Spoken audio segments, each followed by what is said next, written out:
Como diferenciar ronco de transmissão no seu paciente na prática?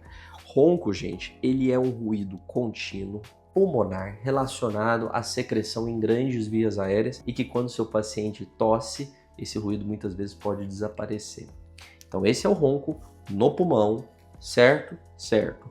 Ronco de transmissão, eu até coloquei aqui em cima para você entender o seguinte. Você geralmente ouve ele aqui no pulmão do seu paciente e você fica até na dúvida, será que é um ronco ou ronco de transmissão? Mas quando você vai subindo o seu estetoscópio, você percebe que aqui na região da orofaringe, abaixo aqui da mandíbula, você está ouvindo muito mais esse ruído do que aqui no pulmão. Ou então quando você ausculta a região de seios da face, você ouve muito mais esse ronco do que em outras regiões. Então quer dizer que a origem desse ruído não é do pulmão.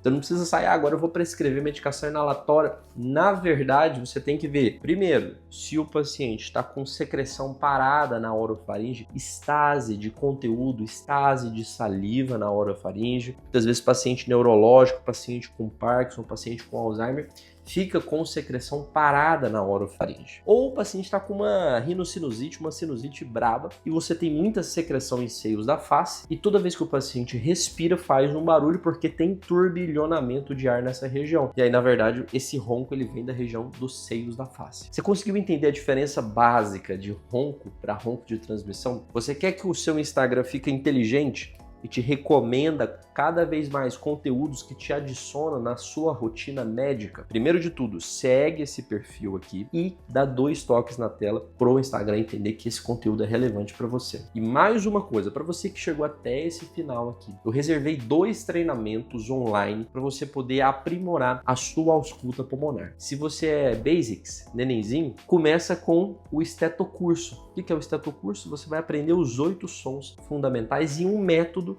para você aplicar na sua prática diária. Agora não, você já tem um CRM, já começou a prescrever os seus pacientes, mas a sua ausculta não está redonda, você tem que fazer um mapa, o método da ausculta pulmonar aplicada à prescrição. Ele é um método que você vai auscultar casos reais, ouvir pacientes reais, gravados inclusive aqui nesse estetoscópio, e aprender na prática a prescrever esses pacientes. É um treinamento para quem já está no nível acima e quer ficar mais acima ainda, quer ficar melhor ainda nas suas práticas clínicas pulmonares. Se você está começando no mundo da ausculta, da semiologia, escreve estetocurso para você aprender um método que de fato vai fazer você entender todos os ruídos pulmonares. E se você está começando a prescrever os seus pacientes respiratórios ou já prescreve há muito tempo, mas não sabe a ausculta, escreve mapa para você dominar da ausculta até a prescrição dos pacientes respiratórios. Te vejo no próximo vídeo. Semiologia salva vidas.